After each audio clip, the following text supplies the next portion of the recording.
Le CLIS, c'est le comité local d'information et de suivi du laboratoire de Bure et il fête cette année ses 25 ans.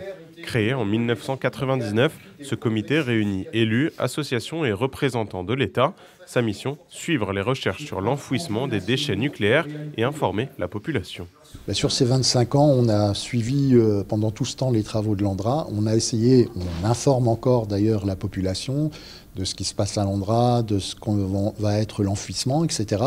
On a aussi fait de nombreuses expertises pour analyser, voir, compléter, enfin compléter c'est pas le mot, mais voir si l'ANDRA nous disait, nous informer sur toutes les choses qu'elle faisait. Donc pour l'instant ça fonctionne très bien. Pour marquer cet anniversaire, une réunion s'est tenue, l'occasion de dresser un bilan du travail mené depuis un quart de siècle, mais de fixer aussi de nouvelles ambitions.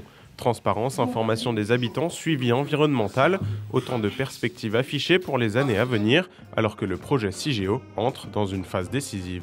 Mais l'actualité rappelle que le débat reste tendu. Il y a quelques jours, entre 700 et 2000 personnes ont manifesté à Bure contre le projet d'enfouissement. Un rappel que le CLIS évolue toujours dans un climat de contestation. Je ne veux pas laisser un monde pourri ceux qui viennent derrière. Voilà. Moi j'ai eu la chance d'avoir de vivre quand même quelque chose de bien, on va dire. Donc je me dis, voilà, pourquoi on laisserait la merde aux autres, hein, c'est pas normal. C'est pas normal pour moi. C'est quand même un sujet complexe et c'est pas facile de vulgariser, je vais dire, tout ce que fait l'ANDRA pour pouvoir le porter vers la population.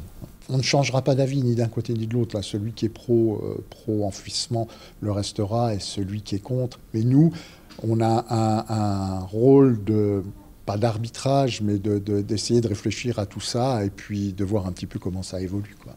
Le projet CIGEO prévoit à partir de 2027 l'enfouissement de déchets nucléaires à 500 mètres de profondeur. L'autorisation de l'autorité de sûreté nucléaire doit encore valider le lancement du chantier, prévu pour fin 2027, début 2028.